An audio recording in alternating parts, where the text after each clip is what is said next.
Mateo 13:44-49. Ang kaharian ng langit ay tulad sa nakatagong kayamanan sa isang bukid, na natagpuan ng isang tao at tinabunan niya ito. Sa kanyang kagalakan ay umalis siya at ipinagbili ang lahat ng kanyang ari-arian at binili ang bukid na iyon. Gayon din naman ang kaharian ng langit ay tulad ng isang mangangalakal na naghahanap ng magagandang perlas, at nang makatagpo ng isang mamahaling perlas ay umalis at ipinagbili ang lahat ng kanyang ari-arian at binili iyon.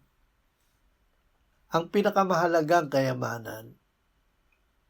Kalooban ng Diyos na maging bahagi tayo ng kanyang kaharian. Ito ay kayamanang higit pa sa lahat ng ari-arian sa mundo. Ngunit kalakip ng pagtanggap nito ang pagpapasya natin na mabuhay ng matuwid hanggang sa maghukom ang Diyos na ihiwalay ang mabuti sa masama. Ang pagsunod sa Diyos ay nangangailangan ng sakripisyo, ngunit ito ay sakripisyo na nagbibigay ng galak dahil alam nating ang kapalit nito ay walang hanggang kayamanan.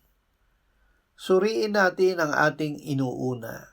Handa ba tayong isuko ang mga humahadlang sa ating pakikisama sa Diyos?